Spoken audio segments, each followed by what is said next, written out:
మా latest updates కోసం ఈ వీడియో కింద కనిపించే red colour subscribe button click చేసి పక్కన వచ్చే బెల్ సింబల్ని యాక్టివేట్ చేసుకోండి. తద్వారా మేము పెట్టే ప్రతి వీడియోస్ మొట్టమొదటిగా మీరు చూస్తారు. అలాగే వీడియోని లైక్ చేయండి. సమంత చెప్పిన ఓ ముచ్చట సూపర్ స్టార్ మహేష్ బాబు ఫ్యాన్స్కి ఫుల్గా కనెక్ట్ అయిపోతుంది.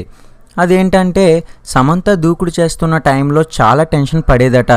అంత పెద్ద హీరోతో ఎలా నటించాలనే బెరుకును పోగొట్టింది కూడా మహేష్ అన్నట.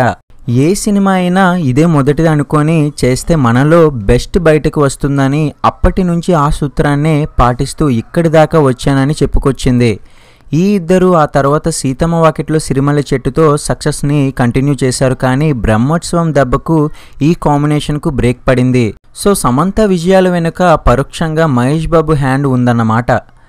ప్రిన్స్ చెప్పడం ఏమో కానీ శామ్ కెరీర్ నిజంగా దివ్యంగా వెలిగిపోతుంది. గత ఏడాది రంగస్థలం లాంటి ఇండస్ట్రీ హిట్ని, మహానటి లాంటి మెమొరబుల్ క్లాసిక్ని తన ఖాతాలో వేసుకున్న సమంత ఇటీవలే తమిళ్లో విడుదలైన సూపర్ డిలక్స్లో క్రిటిక్స్తో శభాష్ అనిపించుకుంది. ఈ నేపథ్యంలో ఇకపై కూడా ఏదో ఒక ప్రత్యేకత లేనిదే పాత్రలను ఒప్పుకోనని, రొటీన్ని అనే పదాన్నే ఇకపై ఛాన్స్ లేదని తేల్చేసింది. తన ఆశలన్నీ ఇప్పుడు మజిలీ మీదే ఉన్నాయి. చైతుకు భారీ హిట్ చాలా అవసరమైన నేపథ్యంలో మజిలీ మీద అభిమానులకు సైతం చాలా అంచనాలు ఉన్నాయి. ఈ వీడియో మీకు నచ్చినట్లయితే లైక్ చేయండి, మీకు ఫ్రెండ్స్ అండ్ ఫ్యామిలీస్తో షేర్ చేయండి. ఇటువంటి మరిన్ని ఇంట్రెస్టింగ్ అప్డేట్స్ కోసం మన ఛానల్ ఇప్పుడే కింద కనిపించే red colour subscribe button click చేసి పక్కన వచ్చే బెల్ సింబల్ని యాక్టివేట్ చేసుకోవడం మాత్రం మర్చిపోకండి.